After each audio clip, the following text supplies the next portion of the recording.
ராஜாவா மாறணும்னா, தேசத்தை ஆளணும்னா உங்களுக்கு தேவை பணம் இல்ல, உங்களுக்கு தேவை ஜனம் இல்ல, உங்களுக்கு தேவை மனம். எப்படிப்பட்ட மனம்? தேவனுடைய அபிஷேகம் பண்ணப்பட்ட அந்த இருதயம் தேவை. I want to speak about a destiny altering encounter. எழுதிக்கோங்க, destiny altering encounter. உங்களுடைய தரிசனத்தை, வாழ்க்கையின் நோக்கத்தையே மாற்றுகிற ஒரு தீர்க்க தரிசன சந்திப்பு. Destiny altering encounter. நம்ம லைஃப்ல நம்ம எந்த திசையில போறோம்ன்றத கர்த்தர் திட்டம் பண்ணி வைத்திருக்கிறார். ஆனால் எப்பொழுதுமே அது எல்லாவற்றையும் முழு பிக்சரையும், அந்த முழு வரைபடத்தையும் கர்த்தர் கொடுக்க மாட்டார். ஆண்டவர் அதை படிப்படியாக தருவார். சில தீர்க்க தரிசன சந்திப்பின் மூலமாய் தருவார். 1999 வருடத்திலே நான் திருப்பத்தூருக்கு பவர் மினிஸ்ட்ரி என்று, பவர் கேம்ப் என்று சொல்லி அட்டன் பண்றதுக்காக போயிருந்தேன். அப்பொழுது நான் ஒரு கம்பெனியில் வேலை செய்து கொண்டிருந்தேன். எனக்கு மாத சம்பளம் பல ஆயிரம் ரூபாய்கள். வாழ்க்கையிலே ஆனால் திருப்தியிலே, ரட்சிக்கப்பட்டு விட்டேன், ஏதாவது செய்ய வேண்டும் என்று எனக்குள்ளே தோன்றுகிறது. ஜனவரி மாசமே நான் டிசம்பர் 31 ஞானஸ்தானம் எடுக்க வேண்டும் என்று நான் விரும்புகிறேன். அன்பு சகோதரர் சாம் ஜபதர் அண்ணனிடத்திலே நான் போய் கேட்கிறேன். அவர்கள் சொல்கிறார்கள், நீ டிசம்பர் 31 வேண்டாம், நான் மே மாதம் கடைசியில ஒரு கூட்டம் வைத்திருக்கிறேன், அந்த கூட்டத்துக்கு நீ வா, அங்கே உனக்கு நான் ஞானஸ்தானம் தருகிறேன் என்று சொல்கிறார். என் மனசுல ஒரு கேள்வி, அப்படின்னா ஏசிய திருச்சபைக்கு நான் போய் கொண்டிருக்கிறேன், ஏன்னா ரட்சிக்கப்பட்டது அங்க. இப்போ எல்லாரும் டிசம்பர் 31 ஞானஸ்தானம் எடுத்து புதிய வருஷத்துல புதிய மனிதனாய் மாறுவேன் என்று சொல்லி தீர்மானம் எடுத்து கொண்டிருக்கிறாங்க. என் மனசுல ஒரு கேள்வி, நான் ஏன் தாமதிக்க வேண்டும்? நானும் எடுக்கலாமே. அப்போ எனக்கு அமெரிக்காவுக்கு போய் பைபிள் காலேஜ் படிக்கணுன்ற ஆசை. அதற்கு வேண்டிய எல்லா காரியங்களையும் நான் எடுத்து ஆயத்தப்படுத்தி கொண்டிருக்கிறேன். அந்த நேரத்தில் எனக்கு ஒரு பெரிய கேள்வி, நான் ஏன் ஞானஸ்தானம் டிலே பண்ணும்? எப்பொழுதுமே ஒன்று தெரிஞ்சு கொள்ளுங்க, கர்த்தர் உங்கள் வாழ்க்கையில் என்ன உங்களுடைய டெஸ்டினி மென்டர்ஸ் மூலமாக பேசுகிறாரோ அதை அப்படியே நீங்கள் செய்தீர்களானால் உங்க வாழ்க்கையை கர்த்தர் வேற லெவலுக்கு உயர்த்திடுவார். யாராவது ஒரு பெரிய அல்லேலூயா சொல்லுங்க, சத்தமா ஒரு அல்லேலூயா சொல்லுங்க. சரி என்று நான் அந்த கேம்புக்கு, பவர் கேம்புக்கு நான் சென்றேன். சென்றபோது அங்கே கொடுக்கிற ஒவ்வொரு செய்திகளும் என்னோட பேசுகிறது போல இருந்தது. எனக்கு ஒன்றும் புரியல. ஒவ்வொருத்தரும் பேசும்போதும் எனக்கு அப்படியே என்கிட்ட கர்த்தர் பேசுற மாதிரி இருக்கு. அப்போ அந்த தீர்க்க தரிசனமா எல்லாருமே சொல்றாங்க. அதுல ஒரு மத்தியான செஷன்ல மலேசியால இருந்து வந்த ஒரு ப்ராஃபட் சொல்றார், The Lord is saying, leave everything and follow after me. I will take care of your family. You're worried about your family. உன் குடும்பத்தை குறித்து நீ கவலைப்படுகிறாய், நீ வா, நானே என் கடன் பிரச்சனை தீரணும்னு போய் ஜெபம் பண்ண போயிருக்கிறேன். எனக்கு என் பிரச்சனை பூதாகரமா நிக்குது. என்னைய பார்த்து பார்த்து கை காமிச்சு சொல்றார், நீ வா, யூ கம், யூ பிரதர். நான் கண்ணை மூடிக்கிட்டேன். நான் எல்லாம் ஆண்டவரே, பக்கத்தில் இருக்கிற ஸ்டீஃபன், இந்த பக்கத்தில் இருக்கிற பெஞ்சமின், யாராவது இருக்கட்டும், எனக்கு ஏகப்பட்ட பிரச்சனை இருக்குது. கடன் அடைக்கணும், அமெரிக்காவுக்கு போகணும். ஏன்னா அப்போ Y2K ப்ராப்ளம்னு ஒரு ப்ராப்ளம் ஒன்று கம்ப்யூட்டரில் இருந்துச்சு. அந்த ப்ராப்ளம் சரி பண்ணுறதுக்காக என் கூட பிஷபிபர் காலேஜில், திருச்சியில் கம்ப்யூட்டர்ஸ் படித்தவங்க எல்லாம் கொத்தா அப்படியே போய் அங்கே சேர்றாங்க. இங்கே 3 மாதம் RDBMS படிக்கிறாங்க. சென்னையில் மவுண்ட் ரோடில் 3 கம்பெனி படித்து முடித்த உடனே வேலை அமெரிக்காவில். நிறைய பேர் போயிட்டாங்க, என்னையும் கூப்பிடுறாங்க. இப்போ நான் யோசிக்கிறேன், அங்கே போய் நம்ம கம்ப்யூட்டர் வேலை ஜாயின் பண்ணிவிட்டு சைட் பை சைடு அப்படியே நம்ம பைபிள் காலேஜ் படிச்சுட்டு நல்லா சம்பாதிச்சு ஒரு 50 வயசில் வந்து ஊழியம் பண்ண இந்தியாவில் செட்டில் ஆகலாம் என்று நம்முடைய மனதிலே ஒரு பிளான் ஒன்று போட்டுக்கொண்டு நான் யோசித்து கொண்டு இருக்கிறேன். இதுக்கெல்லாம் ஆயத்தமாகிட்டு இருக்கிறேன். எல்லா காலேஜெலாம் அப்ளை பண்ணிட்டேன், எல்லாம் வந்துருச்சு, வேலைக்கெல்லாம் ரெடி ஆகிட்டேன். ஆனால் கர்த்தர் பாருங்க, அந்த கேம்பில் என்னை பார்த்து பார்த்து சொல்கிறான். என்னால் தாங்கவே முடியல. ஒரு செஷன் தாங்கினேன், 2 செஷன் தாங்கினேன், 3வது செஷனும் நீ வா என் பின்னாடி. அதுக்கு மேலே என்ன பண்ணுறது? அவர் பிரசங்கம் பண்ணிட்டு கீழே போயிட்டு இருக்கும் போது பின்னாடியே போய் கேட்டேன், கர்த்தர் என்கிட்ட தான் பேசுகிறாரா? அவர் சொன்னார், என்கிட்ட வேற யாருமே வந்து இப்படி கேட்கவே இல்லை, நீ ஒருத்தன் தான் கேட்ட, நீ தான் அது. நம்ம வாயால கேட்டுட்டோமா? நான் சும்மா சரி 10 பேர் போய் கேட்டிருப்பாங்க, அதில் நம்மளும் ஒருத்தராக போய் கேட்கலான்னு நானா ஆண்டவர் இயேசு சொன்னார்ல, எனக்கு காட்டி கொடுத்தவன் யாருன்னு. நானும் வாங்கல, அதே மாதிரி நானும். அப்போ அவர் சொல்லார், நீ தான். எனக்கு ஆண்டவர் சொன்னார், உன்னை சாம் ஜோபர் அண்ணனுக்கு ஆவிக்குரிய மகனா உன்னை கொண்டு வந்து சேர்க்க சொல்லி சொன்னார். எனக்கு ஒன்றும் புரியல. நீ என்ன, அதுக்கு முந்தின இரவு நாங்கள் செஷனில் உட்காந்துட்டு இருக்கும்போது அங்கேருந்து அண்ணன் என்னை பார்த்துக்கிட்டே இருக்கிறாங்க. என் மனசுக்குள்ளே ஆண்டவர் சொல்றார், இது ஆவிக்குரிய தகப்பன், நீ அவருக்கு சேவை செய்யணும். நான் யோசிக்கிட்ட, ஓகே நம்ம போய் அமெரிக்காவிலேருந்து பணம் அனுப்பலாம், அவர் ஊழியத்தை தாங்கலாம் அப்படின்னு மைண்டில் பிளான் பண்ணிட்டு இருக்கிறேன். ஆனால் ஆண்டவர் அன்னைக்கு அந்த தேவதாசன் மூலமாக என்னோட பேசினார். முடிஞ்சிருச்சு, இது ஒன்றுமே தெரியாது. நைட்டு அனாயிண்டிங் செஷன் முடியுது. ஜிபிஎஸ் அண்ணன் என் மேலே, அண்ணன் அபிஷேகத்தில் அப்போ தான் எனக்கு அந்த அனாயிண்டிங்கு. ஆனால் நான் ஃபாஸ்டிங் இருந்தேன், 3 நாள் ஃபாஸ்டிங். நானும் பாஸ்டர் ராஸ்பர்னும் இன்னொரு ஒரு பிரதர் ஸ்டான்லி மணி, 3 பேரும் ஃபாஸ்டிங் இருக்கிறோம். ஏதோ ஒன்று நடக்க போகுதுன்னு, மாற்றம் வரும்னு ஃபாஸ்டிங் இருக்கிறோம். அப்போது நைட்டு என்னை கூப்பிட்டு, சாம் ஜோபர் என்னை கூப்பிட்டு உட்கார சொல்லிட்டேன். நான் சரி கடைசி நாள் ஆச்சே, போய் பார்ப்போம் அவரை அப்படின்னு போய் உட்காந்தா கேட்டார், என்ன பண்ண போகிற அப்படின்னாரு. நான் சொன்னேன், அண்ணே அமெரிக்காவுக்கு போகலான் இருக்கிறேன். எதுக்குன்னார். பைபிள் காலேஜ் படிச்சுட்டு அப்புறமா சம்பாதிச்சுட்டு அப்புறமா இந்தியாவுக்கு வந்து ஊழியம் செய்யலாம். பைபிள் காலேஜ் வந்து அமெரிக்காவுக்கு போகணுமான்னு கேட்டார். இல்லை, இந்தியாவும் பண்ணலாம், ஆனால் ஒரு கல்ல 2 மாங்காய், நாங்கள் போனால் வேலையும் செய்வேன். அவர் என்ன பார்த்து சொன்னார், நான் அமெரிக்காவுக்கு போகல, டிஜிஎஸ் தினகரன் அங்கிள் அமெரிக்காவுக்கு போகல, ஆனால் கர்த்தர் எங்களை எவ்வளோ வல்லமே எடுத்து பயன்படுத்தினார் பார்த்தல்ல அப்படின்னு. என்னுடைய மொத்த பிளான் மேலேயும் மண் விழுந்தது போல் இருந்தது. அவர் என்னை பார்த்து சொன்னார், நீ அமெரிக்காவுக்கு போக வேண்டாம், படிக்கிறதுக்கு போக மாட்டேன், ஊழியம் செய்ய போவேன் சொல்லிட்டு. அப்போ நான் என்ன பண்ணுறது? அவர் என்னை பார்த்துட்டு சொன்னார், ஆண்டவர் என்கிட்ட சொல்கிறாரு, உன்னை என்னுடைய ஆவிக்குரிய மகனாக ஏற்றுக்கொண்டு உன்னை ஊழியத்தில் ட்ரெயின் பண்ண சொல்கிறார். நான் சொன்னேன், சரி அண்ணே. அடுத்தது லைனாக சொல்கிறார், உனக்கு 3000 ரூபாய் சம்பளம், கூட்ட சொன்னாலும் கூட்டணும், பெருக்க சொன்னாலும். எனக்கு டமா டமா டமா டமான்னு உள்ளத்தில் எங்கேயோ வெடிக்குது. ஏன்னா என் வீட்டு வாடகையே 2400 ரூபாய். 3000 ரூபாய் சம்பளத்தில் எப்படி வண்டியை ஓட்டுறது, எங்கே பெட்ரோல் போடுறது, ஒன்றுமே புரியலை.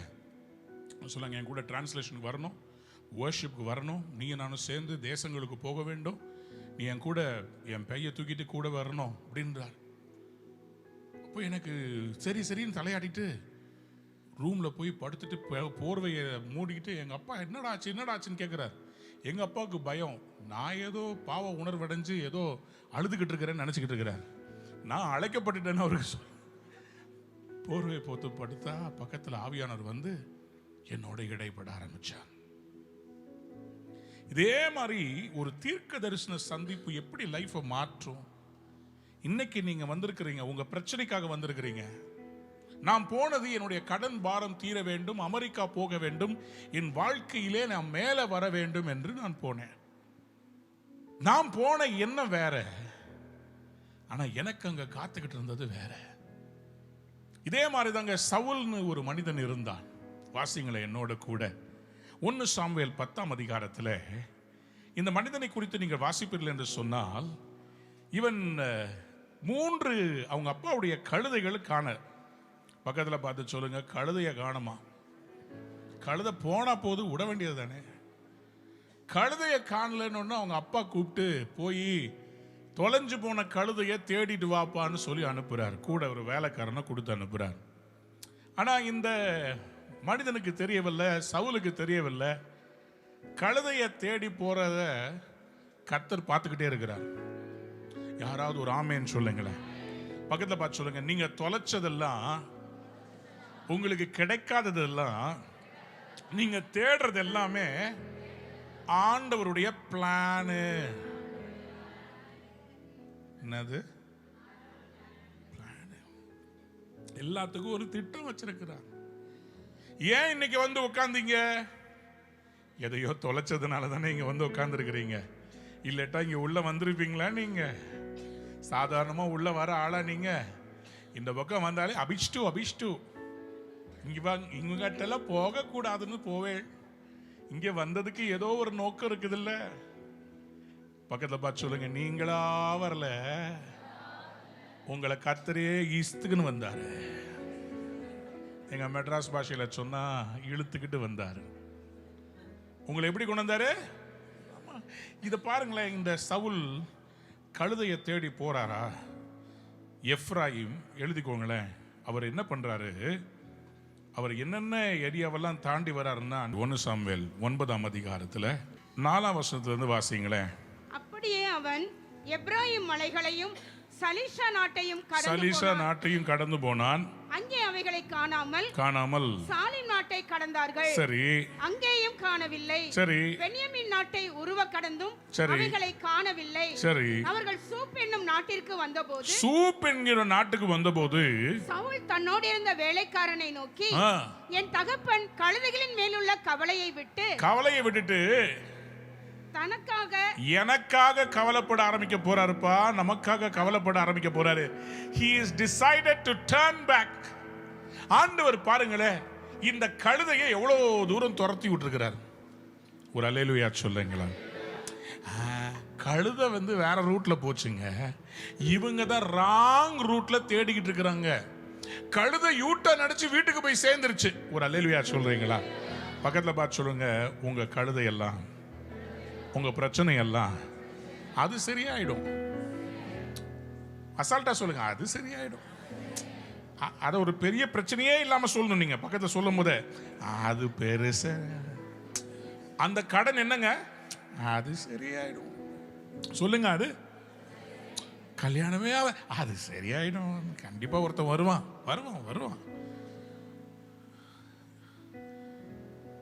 அந்த கழுதையை தேடி போன இவரு நாடுகளை கடந்து போயிட்டு இருக்கிறாரு. அங்க போன போது இவங்க ரொம்ப தூரம் வந்துட்டாங்க. திரும்பலாம் நினைக்கும் போது நான் உங்ககிட்ட சொல்லியிருக்கிறேன், இந்த டெஸ்டினி கனெக்டர்ஸ்னு சில பேர் வேணும் உங்க லைஃப்ல. சரியான ஆலோசனை சொல்ற டெஸ்டினி கனெக்டர்ஸ்னு சில பேர் வேணும். ஏன்னா இவங்க தான் உங்களுக்கு சரியான ஆலோசனை சொல்லுவாங்க.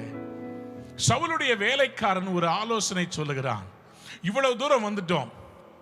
இந்த ஜூஃப் என்ற இடம் எங்க தெரியுமா? இதுதான் எல்கானாவுடைய ஊர், ஜூஃபைட். அந்த எல்கானா யாரு? அன்னாளுடைய கணவர். அவங்களுக்கு பிறந்ததுதான் சாமுவேல். அப்படின்னா இவங்க சாமுவேலுடைய ஊருக்கு வந்திருக்கிறாங்க. என் கேள்வி என்னன்னா, கழுதை எங்கேயோ கிடைச்சிருக்கலாம், ஏன் அங்கெல்லாம் மிஸ் பண்ண வச்சுட்டு சாமுவேலுடைய ஊருக்கு இவர்களை கர்த்தர் இழுத்து கொண்டு வந்தார்? தற்செயலாய் நீங்கள் இங்கு வரவில்லை. ஏதோ ஒன்றை உங்க வாழ்க்கையில் இந்த இரவு செய்ய போகிறார். You are not here by a mistake. You are here by a divine destiny of God. எத்தனை பேர் விசுவாசிக்கிறீங்க கர்த்தர் உங்களுடைய வாழ்க்கையை குறித்து ஒரு திட்டம் வச்சிருக்கிறார்? அன்றியும் அவருடைய தீர்மானத்தின்படி. அது என்ன தீர்மானம்? அதுதான் உங்க வாழ்க்கையை குறித்து தேவன் வச்சிருக்கிற திட்டம், தரிசனம். The vision God has for you. For that vision, God will raise up vision connectors, vision helpers, vision sponsors, vision mentors. இவைகளை எல்லாம் கர்த்தர் ஏற்கனவே பிளான் பண்ணி வச்சிருக்கிறார். ஜூஃப் வரைக்கும் வரணும். இந்த ஜூஃப்ல வந்து திரும்பலான்ற எண்ணம் வரும்போது கூட இருக்கிற அந்த டெஸ்டினி கனெக்டர் ஒரு ஆலோசனை சொல்றான். இங்க பக்கத்துல தான் ஞான திருஷ்டிக்காரனுடைய வீடு இருக்குது, ஒரு தீர்க்கதரிசி வீடு இருக்கு. இங்கிலீஷ்ல சீயர். ஞான திருஷ்டினா என்னன்னா, இவங்கெல்லாம் அந்நிய பாஷை பேசியோ அல்லது யூகித்தோ அப்படியே மெய் மறந்து கீழே விழுந்தோ ப்ராஃபஸி சொல்றவங்க இல்லை. அப்படியே பார்ப்பாங்க. அந்த 3வது வீட்டில் அந்த இடத்துக்கு நீங்க போகும்போது அங்க ஒரு கழுதை கட்டப்பட்டிருக்கும். இந்த போகும்போது இங்க 3 பேர் வருவார்கள். அவர்கள் கையில என்னென்ன கிஃப்ட் இருக்கும். அதுக்கு பிறகு ஒரு தீர்க்கதரிசிகளை சந்திப்பாய். அப்பொழுது நீயும் தீர்க்கதரிசி அப்படியே படம் பார்க்கிற மாதிரி பார்த்து சொல்றவங்களுக்கு பேர் தான் சீயர் ப்ராஃபெட்ஸ். யாராவது ஒரு அல்லேலூயா சொல்றீங்களா? இன்னைக்கு கர்த்தர் அப்படிப்பட்ட காரியத்தை உங்களுக்கு வெளிப்படுத்துவாராக, உங்களோடு பேசுவாராக. அப்போ இந்த சவுல் வேலைக்காரன்ட்ட சொல்றான், தீர்க்கதரிசியை சந்திக்கிறதுக்கு என்கிட்ட கையில ஒண்ணுமே இல்லையப்பா, எல்லா காசையும் நான் செலவு பண்ணிட்டேனே. ஃபுட்டு, நம்ம சாக்ல இருந்த ஃபுட்டு, கோணியில இருந்த உணவு கூட செலவாயிருச்சு. ஏதோ கொஞ்சம் அப்பம் அதெல்லாம் கொடுத்திருந்தா, திராட்சை துருத்திகளை கொடுத்திருந்தா பரவாயில்ல, ஒண்ணுமே இல்லையே. வேலைக்காரனை விட்டு பதில் சொல்றான், என் கையில என்ன இருக்குதுங்க, என் கையில் இன்னும் கால் சேக்கல். 1 சாமுவேல் 9:8 என் கையில் இன்னும் கால் சேக்கல் வெள்ளி இருக்கிறது. தேவனுடைய மனுஷன் நமக்கு நம்முடைய வழியை அறிவிக்கும்படி அதை அவருக்கு கொடுப்பேன். யாராவது ஒரு அல்லேலூயா சொல்றீங்களா? என் கேள்வி என்னன்னா, உங்க லைஃப்ல இதே மாதிரி ஒரே ஒரு நபர் இருந்தா போதுங்க, உங்க தலையெழுத்த கர்த்தர் இன்னையோட மாற்றி விடுவார். இந்த டெஸ்டினி கனெக்டருக்கு என்ன வேணும்? சவுல் அவர் டெஸ்டினியோட கனெக்ட் பண்ணணும். அதற்காக தன்னிடத்தில் இருக்கிற பணத்தை விதைக்கிறதுக்கு அவர் ரெடியா இருந்தார் பாருங்க. நான் நிச்சயமா சொல்றேன், உங்க லைஃப்லயும் இன்னைக்கு கர்த்தர் அப்படிப்பட்ட சில பேரை கொண்டு வர போறார். உங்களுக்காக உத்தரவாதம் எடுக்கிறவர்களை, உங்களுக்காக தேவ சமூகத்தில் நிற்கிறவர்களை, நீங்கள் அற்புதம் பெறும் வரை உங்களை விட்டு திரும்பாதவர்களை கர்த்தர் உங்களோட கொண்டு வந்து சேர்ப்பாராக. எத்தனை பேர் ஆமென் சொல்ல விரும்புறீங்க?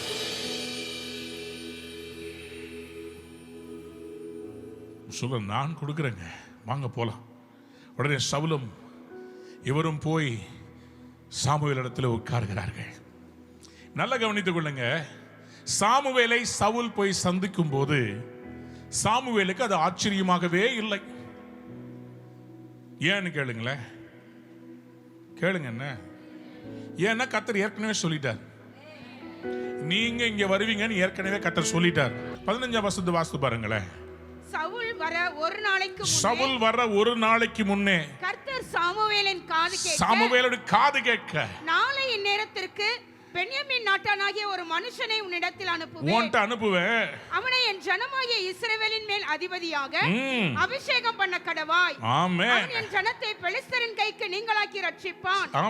என் ஜனத்தின் முறையிடுதல் என்னிடத்தில் வந்து எட்டினபடியினால் நான் அவர்களை கடாட்சித்தேன் என்று வெளிப்படுத்தி இருந்தார். யாராவது ஒரு ஆமென் சொல்றீங்களா? ஆண்டவர் ஏற்கனவே வெளிப்படுத்தி இருந்தார். ஏற்கனவே இன்றைக்கு நடக்க போகிறவைகளை கர்த்தர் வெளிப்படுத்தி விட்டார். நீங்க இன்னைக்கு மாற்றத்தை சந்திக்க போறீங்க. அல்லேலூயா. பக்கத்துல பார்த்து சொல்லுங்க, அதான் மாறப்போகுதுன்னு பாடுனீங்களா?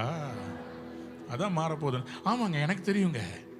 இன்னைக்கு கர்த்தர் உங்களுடைய லைஃபையே மாத்த போறாருங்க. உங்க பிரச்சனை எல்லாம் ஆண்டவருக்கு ஜுஜுப்பி. அந்த கழுதை கிடக்குதுங்க, அந்த கழுதை வந்து சேர்ந்துருங்க. அதை பத்தி கவலைப்படாதீங்க. அந்த கடனை கர்த்தர் அடைச்சிடுவாருங்க. அந்த வியாதியை கர்த்தர் சுகமாக்கிடுவாருங்க. அவருக்கு அதெல்லாம் ரொம்ப ஊதி தள்ளிடுவாருங்க. அவருக்கு பெரிய ப்ராப்ளம் உங்க வியாதியும் கிடையாது, கடனும் கிடையாது. அவர் ஐஸ்வர்ய சம்பர்னர். நான் அந்த கையை தட்டி வாயை திறந்து ஆமென் சொல்லியிருப்பேன். நல்லா தட்டி இருப்பேன். ஹல்லேலூயா, ஹல்லேலூயா. பக்கத்துல பார்த்து சொல்லுங்க, டெஸ்டினி ஆல்டரிங் என்கவுண்டர்ஸ். ஏற்கனவே சொல்லிட்டார் ஆண்டவர். ஆகவே சாமுவேல் ஏற்கனவே அபிஷேக தைலத்தை ரெடி பண்ணி வச்சுக்கிட்டார். வர்ற போற மனிதன் மேல நான் அபிஷேக தைலத்தை வார்க்கணும்னு ஒரு குப்பியில அபிஷேக தைலத்தை எடுத்து ரெடியா வச்சுக்கிட்டு இருக்கிறார். சவுல் வந்து இவர்கிட்டே கேட்கிறார், ஞான திருஷ்டிக்காரன் வீடு எங்கே? நான் தான், அது வா உனக்கு தான் காத்துக்கிட்டு இருந்தேன். அடுத்த நாள் வந்து இவர் கரெக்டா ஆஜராகிறார். ஞான திருஷ்டிக்காரன் எங்கே? நான் தான், வாப்பா. உனக்கு தான் ராசா ஆண்டவர் காத்துக்கிட்டு இருந்தார். உங்களுக்காக தான் காத்துட்டு இருந்தாரு. நேற்றே கர்த்தர் இந்த இடத்துல ரெடி பண்ணி வச்சுட்டாரு. நேற்றே சொல்லிட்டாரு, இவங்க எல்லாம் வருவாங்க. நீங்க 2வது ஃப்ளோர்ல உட்கார்ந்து இருந்தாலும் 3வது ஃப்ளோர்ல உட்கார்ந்து இருந்தாலும் உங்க பக்கத்துல கர்த்தர் வந்து நிக்கிறார். நீங்க வீட்டுல உட்கார்ந்து பார்த்துக்கிட்டு இருந்தாலும், மொபைல் போன்ல, டிவியில பார்த்தாலும், மொபைல் போன்ல பார்த்தாலும், உங்க பக்கத்துல கர்த்தர் வந்து நின்னுகிட்டு இருக்கிறார். நீங்க வருவீங்கன்னு அவருக்கு தெரியும். இந்த செய்தியை லைவா கேட்பீங்கன்னு அவருக்கு தெரியும். இதை நீங்க பார்க்கிறது தற்செயலாய் பார்க்கவில்லை. என்கிட்ட வந்து சாட்சி சொல்லுவீங்க, நான் தற்செயலா பார்த்தேன் பிரதர், தற்செயலா பார்த்தேன் பாஸ்டர், ஆனா நீங்க என்னோட பேசுற மாதிரி இருந்துச்சு, நீங்க என்ன பார்க்குற மாதிரி இருந்துச்சு, நீங்க கை நீட்டும் போது என்ன நோக்கி நீட்டுற மாதிரி இருந்துச்சு.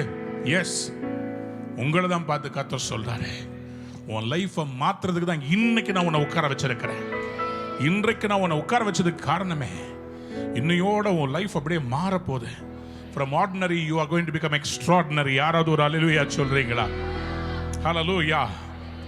20ஆம் வசனத்தை வாசித்து பாருங்கள். 20ஆம் வசனத்துல, 3 நாளைக்கு முன்னே காணாமல் போன கழுதைகளை பற்றி கவலைப்பட வேண்டாம். கழுதையை பத்தி கவலைப்பட வேண்டாம், அவைகள் அகப்பட்டது, அவைகள் கிடைத்து விட்டதப்பா. இதல்லாமல் சகல இஸ்ரவேலின் அபேட்சையும் யாரை நாடுகிறது? யார முழு இஸ்ரவேலும் நாடுகிறது? உன்னையும் உன் வீட்டார் வீட்டாரையும் அனைவர் அல்லவா?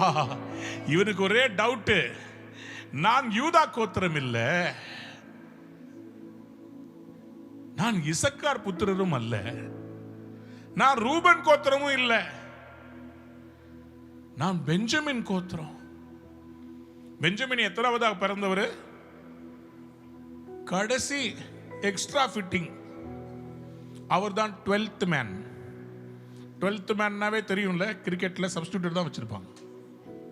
அவர் தான் தண்ணி எல்லாம் தூக்கிட்டு வருவார். 12th மேன் பார்த்துருக்கீங்களா? அதே மாதிரி தான் பெஞ்சமின் கோத்திரம்னா எல்லா கோத்திரங்களையும் சிறிய கோத்திரம், கடைக்குட்டி. ஆனா இந்த பெஞ்சமின் கோத்திரத்தில் இருக்கிற ஒரு மனிதனை தெரிந்தெடுக்க வேண்டும் என்றால், கர்த்தர் ரூல் படி போறவர் அல்ல, அனாதி தெரிந்து கொள்ளுதலின்படி. யாராவது ஒரு அல்லேலூயா சொல்றீங்களா? ஆமென். அதனால்தான் பூமியில் இருக்கிற எல்லா பெரிய ஞானவான்களை வெட்கப்படுத்தும்படி பைத்தியமானவைகளை தெரிந்து கொண்டார். உங்களை ஆண்டவர் தெரிந்தெடுத்தார். இவன் சொல்றா, சவுல் சொல்றாரு, ஐயா நான் சின்ன கோத்திரம் ஐயா, என் கோத்திரத்தில் இப்படிப்பட்ட காரியெல்லாம் நடக்காதுங்கய்யா, என்னையா சொல்றீங்க? சாமுவேல் சவுலை பார்த்து மேலே உள்ள வசனங்களை வாசித்து பார்த்தீங்கன்னா 22ல இருந்து எல்லா வசனங்களையும் அவர் பேசுறார். அவர்கிட்ட பேசி சொல்றாரு, இல்லப்பா ஒன்னதான். 1 சாமுவேல் 10ஆம் அதிகாரத்துக்கு போங்களேன். 1 சாமுவேல் 10ஆம் அதிகாரத்தில் 5ஆம் வசனத்திலிருந்து சில காரியத்தை சொல்ல, இதை தான் உங்களுக்கு நான் சொல்ல விரும்புகிறேன். 2 காரியங்களை நான் காண்பிக்க விரும்புகிறேன். அதில் ஒன்று பழைய ஏற்பாட்டு, மற்றொன்று புதிய ஏற்பாடு. இந்த 2த்தையும் இணைக்கிற ஒரு காரியம் இருக்கிறது, அதையும் நான் காண்பிக்க விரும்புகிறேன். 1 சாமுவேல் 10ஆம் அதிகாரம் 5ஆம் வசனத்திலிருந்து, பின்பு பெலிஸ்தரின் தானியம் இருக்கிற தேவனுடைய மலைக்கு போவாய், அங்கே நீ பிரவேசிக்கையில் மேடையிலிருந்து இறங்கி வருகிற தீர்க்கதரிசிகளின் கூட்டத்திற்கு எதிர்ப்படுவாய். ஒரு கூட்ட தீர்க்கதரிசிகள் வருவாங்க, அவர்களுக்கு முன்பாக தம்புரும் மேளமும் நாகசுரமும் சுரமண்டலமும் போகும். சரி, அவர்கள் தீர்க்க தரிசனம் சொல்லுவார்கள். அவங்க தீர்க்க தரிசனம் சொல்லிட்டு இருப்பாங்க. அப்பொழுது கர்த்தருடைய ஆவி உன்மேல் இறங்குவார். அப்பொழுது யார் இறங்குவா? கர்த்தருடைய ஆவி எப்படி இறங்குவாரா? உன்மேல் இறங்குவார். ஓ, தமிழ்ல சரியா போடலையே. இங்க போட்டிருக்குது, the spirit of the lord will come powerfully upon you. அப்புறம் என்ன நடக்குமா? நீ அவர்களோட கூட தீர்க்க தரிசனம் சொல்லி வேறு மனுஷனாவாய். பக்கத்துல பார்த்து சொல்லுங்க, என்ன மாறிட்டீங்க? இன்னைக்கு இங்க இருந்து போகும்போது வேறு மனுஷியா போறீங்க. இங்க இருந்து போகும்போது உங்களை பார்த்து கேட்பாங்க, என்ன ஊழியக்காரி ஆயிட்டியா? போகும்போது இப்படி போன, வரும்போது பார்த்தா அப்படியே பயங்கர முகமே பிரகாசமா இருக்குது, வாயில என்னமோ முணு முணு முணுன்ற, என்ன ஆச்சு உனக்கு? கர்த்தர் உங்களுக்கு சொல்லுகிறார், உங்க வீட்டுல இதுதான் தடை, உங்க மூலமா கர்த்தர் பேச போறார். ஓ ஹalleluya ஹalleluya. சில வேளையில கர்த்தர் நம்மளை சந்திக்க வரும்போது அவர் என்ன செய்வார்னா, நம்முடைய ஈக்குலிபிரியமே டிஸ்டர்ப் பண்ணிடுவார். நீங்க நினைச்சீங்க கழுதையை தேடலாம், விட்ட பணத்தை தேடலான்னு, கர்த்தர் சொல்றாரு, அதெல்லாம் எனக்கு ரொம்ப ஈஸிப்பா, நான் ஒன்ன மாத்துறதுக்கு தான், நான் ஒன்னு அபிஷேகம் பண்றதுக்கு தான். ஓ லைஃப்ல ஒரு தீர்க்க தரிசன சந்திப்பு இங்க வந்ததுக்கு காரணமே உங்க டெஸ்டினியை கர்த்தர் ஆல்டர் பண்றதுக்கு ஒரு என்கவுண்டருக்காக கொண்டு வந்தார். You are here because a destiny altering encounter is happening. இது முடிச்சு நீங்க போகும்போது உங்க வாழ்க்கை வேற வாழ்க்கையா மாறிடும். இதை முடிச்சு நீங்க போகும்போது வேற மனுஷனா மாற போறீங்க. பலமாய் தேவனுடைய ஆவியானவர் மேல இறங்கி வந்தாரா.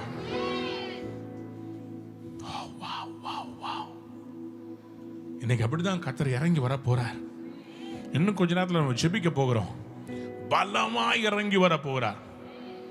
எத்தனை பேர் ஆமென் சொல்ல விரும்புறீங்க?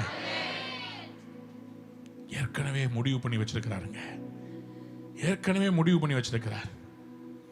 என் கேள்வி என்னன்னா, சவுல் என்ன செஞ்சாரு கர்த்தர் அவரை தெரிந்தெடுப்பதற்கு? 1 சாமுவேல் 9ஆம் அதிகாரத்தினுடைய முதல் வசனத்தை வாசித்து பார்த்தீங்கன்னா, சவுல் எவ்வளவு தேவனால தெரிந்தெடுக்கப்பட்ட மனுஷனுடைய அடையாளத்தை நீங்க பார்க்க முடியும். பென்யமீன் கோத்திரத்தாரில் கீஸ் என்னும் பேருள்ள மகா பராக்கிரமசாலியான ஒரு மனுஷன் இருந்தான். அவன் பென்யமீன் கோத்திரத்தானாகிய அபியாவின் மகனான பெகராத்திற்கு பிறந்த சோராரின் புத்திரனாகிய அபியேலின் குமாரன். அவனுக்கு சவுல் என்னும் பேருள்ள சௌந்தரியமான வாலிபனாகிய ஒரு குமாரன் இருந்தான். இஸ்ரவேல் புத்திரரில் அவனை பார்க்கிலும் சௌந்தரியவான் இல்லை. எல்லா ஜனங்களும் அவன் தோளுக்கு கீழா இருக்கத்தக்க உயரமுள்ளவனாய் இருந்தான். Somebody said amen. எத்தனை பேருக்கு புரியுது? உங்களை கர்த்தர் ஏற்கனவே நோட் பண்ணிக்கிட்டே இருந்திருக்கிறார். ஒரு அல்லேலூயா. உங்களை கர்த்தர் ஏற்கனவே நோட் பண்ணிக்கிட்டு தான் இருந்திருக்கிறார். நீங்கள் அவரை தெரிந்து கொள்ளவில்லை, அவர் உங்களை தெரிந்து கொண்டார். இதெல்லாம் ப்ரிலியூடுங்க. இதெல்லாம் வந்து sequel to whatever is going to happen. God is giving a preamble. இப்படிதான் ஒரு மனுஷன் இருந்தா, அவன் வந்து சௌரியவானா இருந்தா, சமஸ்த இஸ்ரவேலும் அவன் தோளுக்கு கீழே இருந்தது. அப்படின்னா என்ன அர்த்தம்? அப்படி நின்னாலே எல்லாருக்கும் தெரியும் ராஜா வர்றாரு. உங்களையும் கர்த்தர் உலகத்துல உயர்த்தி வச்சதுக்கு காரணம், ஒரு நாள் கர்த்தருக்காக நீங்க உயர்ந்து நிற்க வேண்டும் என்பதற்காக தான். எத்தனை பேர் ஆமென் சொல்ல விரும்புறீங்க?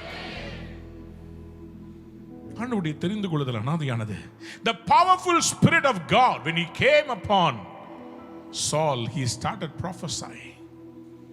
ராஜாவா மாறணும்னா, தேசத்தை ஆளணும்னா, உங்களுக்கு தேவை பணம் இல்லை, உங்களுக்கு தேவை ஜனம் இல்லை, உங்களுக்கு தேவை மனம். எப்படிப்பட்ட மனம்? அபிஷேகம் பண்ணப்பட்ட, தேவனுடைய அபிஷேகம் பண்ணப்பட்ட அந்த இருதயம் தேவை. யாராவது ஒரு அல்லேலூயா சொல்றீங்க? அதுக்கு பிறகு சாமுவேல் அவரை எல்லாருக்கும் முன்னாடி நிக்க வச்சு அபிஷேகம் பண்ணி ராஜாவாக மாற்றி சமஸ்த இஸ்ரவேலுக்கும் அவர் ராஜாவாக மாறினார். அதுக்கு பிறகு நடந்த காரியங்கள் it's Saul's own making. But even though he fell, God led him for so many years. அவருடைய விழுகைக்கு பிறகும் சவுல் ராஜ்யபாரம் ஆண்டார். கர்த்தர் அவரை விட்டு விலகவில்லை. ஆனால் அவருடைய இருதயம் அவனை விட உத்தமனான தாவீதை தேடினது. கர்த்தருடைய இருதயம். எத்தனை பேர் ஆமென் சொல்ல விரும்புறீங்க? ஆனால் அந்த சவுலுடைய என்கவுண்டர்ல நான் பார்த்து கத்துக்கொள்கிற காரியம், சவுல் மேல் பரிசுத்த ஆவியானவர் பலமாய் இறங்கின போது அவன் வேறு மனுஷனாய் மாறினான். இந்த அடையாளங்கள் எல்லாம் சாமுவேலுடைய என்கவுண்டர் முடிச்சு போகும்போது நடந்துச்சு. அதே மாதிரி உங்களுக்கு நடக்க போகுது. எத்தனை பேர் ஆமென் சொல்ல விரும்புறீங்க? இப்போ அதே மாதிரி அப்போஸ்தலர் நடபடிகள் 10ஆம் அதிகாரத்துக்கு உங்களுடைய வேதத்தை திருப்புங்க. அப்போஸ்தலர் 9ஆம் அதிகாரத்தில் நம்ம சவுல் அப்படின்ற இன்னொரு சவுலை குறித்து பார்க்கிறோம். நல்லா புரிந்து கொள்ளுங்க. அங்க 1 சாமுவேல்ல 9ஆம் அதிகாரத்தில் ஒரு சவுல், அப்போஸ்தலர் 9ஆம் அதிகாரத்தில் இன்னொரு சவுல். இந்த சவுலை கர்த்தர் பவுலா மாத்துறார். இவருக்கு ஒரு என்கவுண்டர் நடக்குது. தமஸ்கு பட்டணத்து வீதியில ஒரு என்கவுண்டர் நடக்குது. ஆனா அது முடிஞ்ச உடனே அப்போஸ்தலர் 10ஆம் அதிகாரத்தை நீங்க வாசித்து பார்க்கும்போது ஆண்டவர் கொர்நேலியுன்ற மனுஷங்கிட்ட பேசுறார். 3:4-5 வாசிங்க.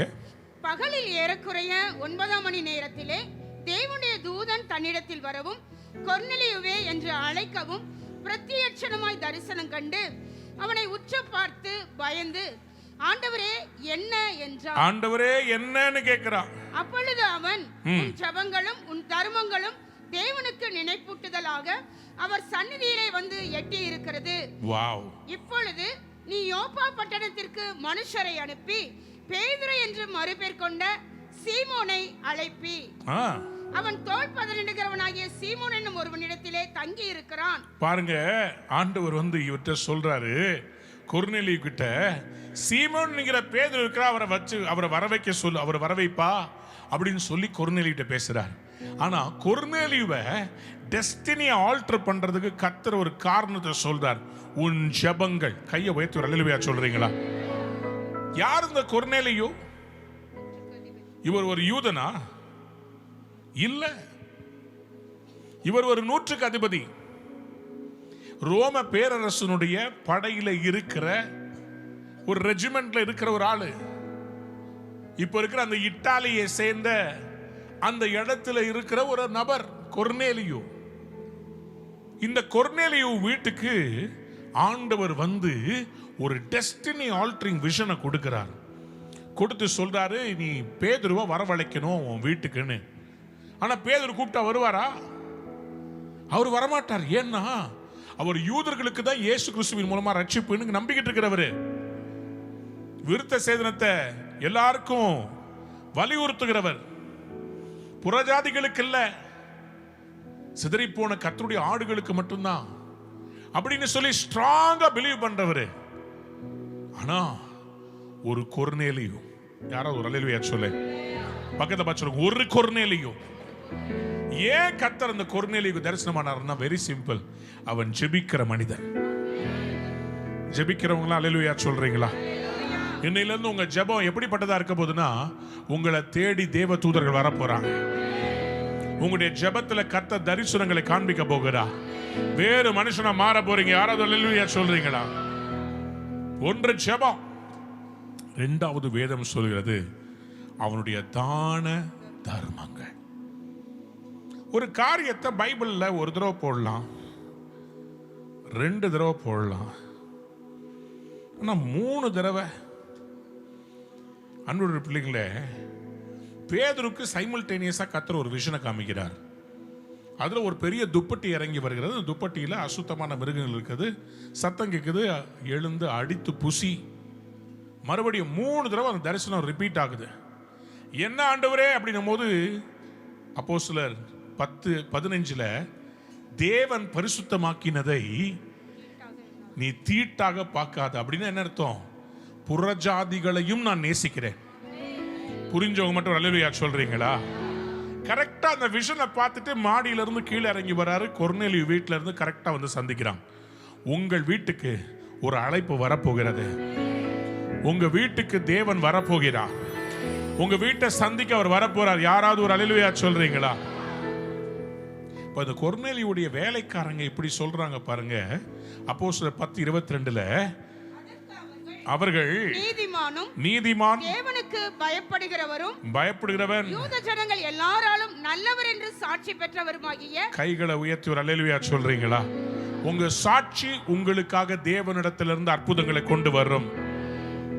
மற்றவங்க கெடுதல் பண்றாங்க பாஸ்டர், பரவாயில்லங்க, நீங்களும் அதுக்காக கெடுதல் பட வேண்டியதில்லை. உங்க சாட்சியை காத்துக்கொள்ளுங்க.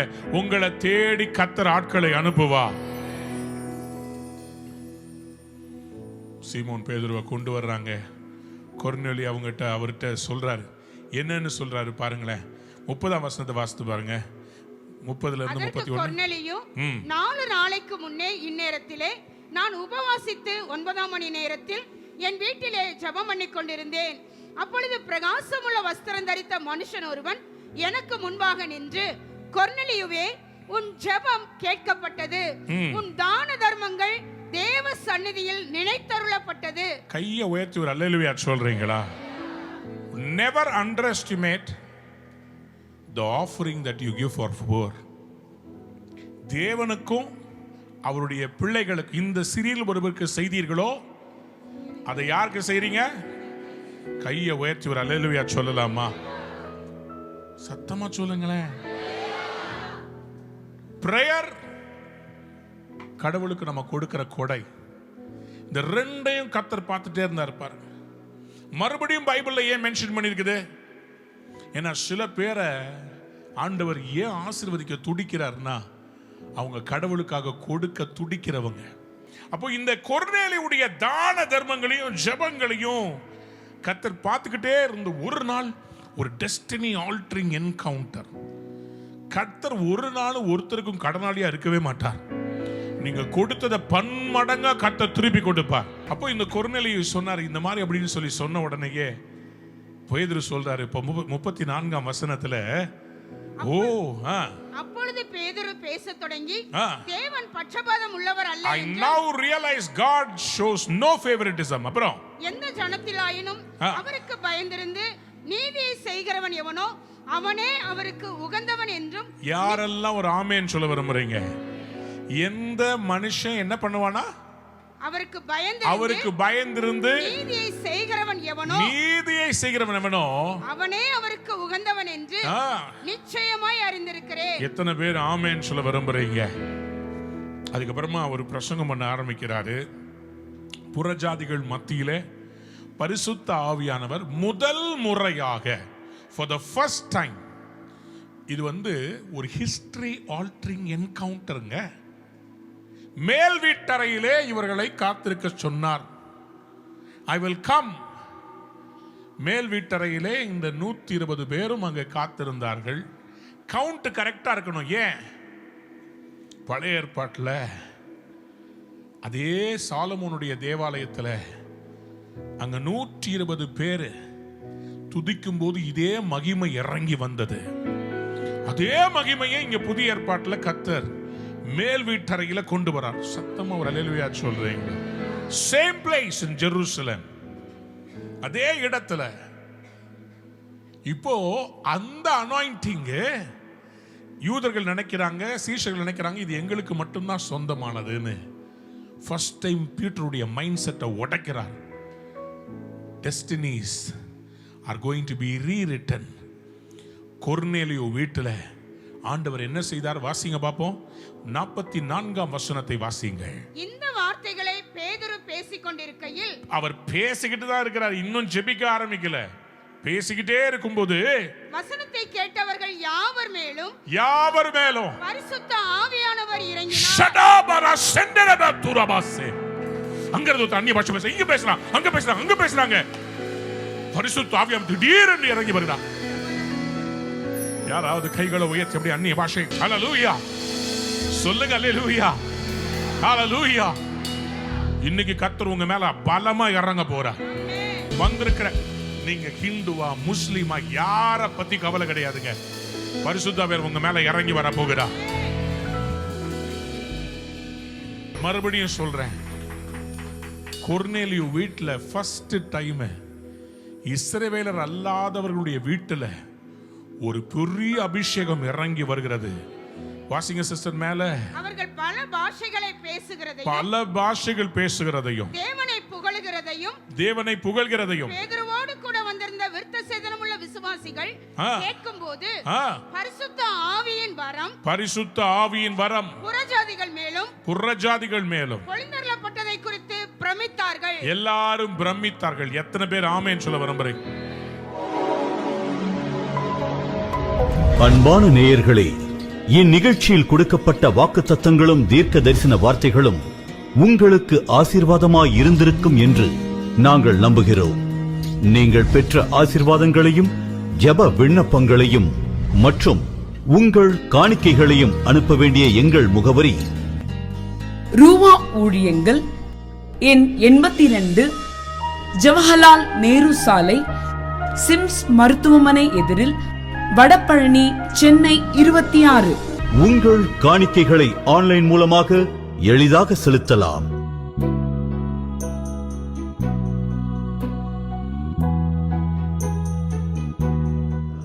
எங்கள் இணையதள முகவரி www.ruhaministries.org.